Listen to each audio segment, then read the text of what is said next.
जय जगन्नाथ केमिति अच्छे आपण मैंने स्नेहा स्नेहास डेली लाइफ को आपण मान को स्वागत।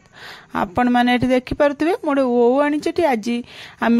देसी स्टाइल ओ खटा करवा जमती पानी पानी टिके झोल रहिबो आउ बेसी मोटा माने तार ओरे खटारे झोल रखिबानी सेति प्रथम हम ओ गे भल टाइप रो काटी देथिबा काटी देकी ताको भला भाबे धोई देकी आमे ओरो कसा अंशटा जिया पे ताको प्रेशर रे प्रथम हम पकै दिछि प्रेशर रे सिजे देले शीघ्र होई जिवो। आपण माने चाहिले भी कढ़ाई रे सिजे परिबे किंतु म एठी प्रेशर रे दे दउछि प्रेशर रे शीघ्र होई जिवो हेते तापर तारे गरम पानी दे देबा जिंतु ओ बुडीला भलिया आ लूण आ हळदी पकै देकी प्रेशर रे गोटे सीटी दे देबे जेमे तार गैस बाहरी जिवो ना आमे तापर ताको छाणी देबा ओटा को आ बेसी सिजेबेनी एटा कसी ओटा ना गोटे सीटी देले हमर बहुत बेसी ताको सिजेबेनी गोटे सीटी देकी ठंडा करके ताको छाणी के बाहर कर देबे। तापर हम एठी कढ़ाई बसे देबा कढ़ाई गरम होला परे तेल गोटे चमच पकेबे रिफाइन तेल गरम होला परे हम गोटे छोटो चमच गोटा जीरा आ सुखले लंका गोटे को एमती खंड करी पकै देबा पकै दे ताको तापरे से जीराटा फुटिला परे हम से ओ गुडा छाणी के रखितबा ना सिजेकी से ओटा पकै की ताको भाजी दबा जेमती माने ओरु आ जति पानी थी ना से पानीटा मरला पंदा मैंने भाजी देवा 5 मिनट खन लगे एमती मझे मझे गोलुवे कहीं आम तेल कम पकई से न गोलेबे तल लगिज 5 मिनट पर देखिए ओरु जो पानी सुखीज आम गरम पानी देदेबा गरम पानी दे दे ताको भल भाव फुटे देबा 5 मिनट खंड फुटी गला परे आम लुण स्वाद अनुसार पकेबा हळदी पकेबा हळदी आधा चमच पके देबा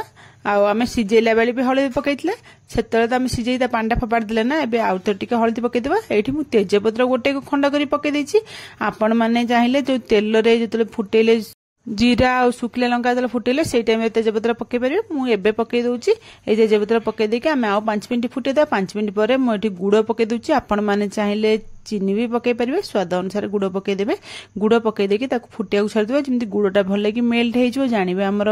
माने खटाटा बेसी समय फुटिया दरकार नहीं गुड़टा मेल्ट होला बंद ताको फुटेबा से भीतर चलंतु आमे गोटे कोन करना गोटे गिनारे मु गोटे छोटो चमच कॉर्नफ्लावर नेछि सेते ठंडा पानी अल्प टिके दे देबा दे देके दीटा को भल भाबरे मिसे देबा जेमती भल करी मिसी जिवो जेमती कोठी बिंडा न रुए बाटुली न रुए एते भल करी ताको आमे मिसे देबा मिसी गला परे आमे ए जो गोलाटा कॉर्नफ्लावर गोलाटा को नेकी से ओ खटारे पकई देबा ओ खटारे पकई देके ताको भल भाबरे गोळै के आउ 5 मिनट फुटे देबा काई एटा दे देले हमर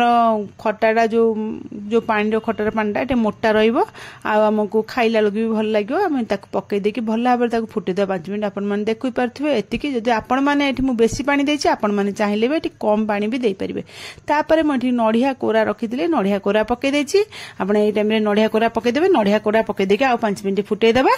आपण माने चाहिले भी ए खटारे मु कहली जेमती कम पानी भी देई परिबे मु टिके देसी स्टाइल ले करछि बोल टिके अधिक पानी देछि आपण माने अल्प पानी भी देके आउ टिके कम पानी देके भी करि परिबे।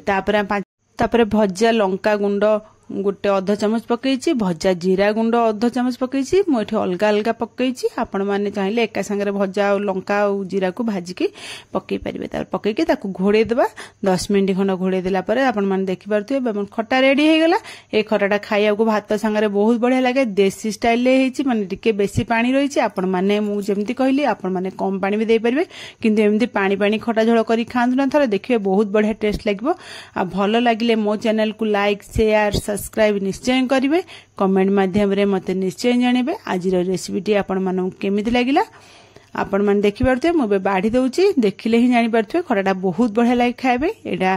आपण माने अरह भात संगे खाइबे बहुत बढ़िया लागे ओसावार दिन रे एई भल टाइप रो खटा दिने करी खांतु देखिबे बहुत बढ़िया लागियो।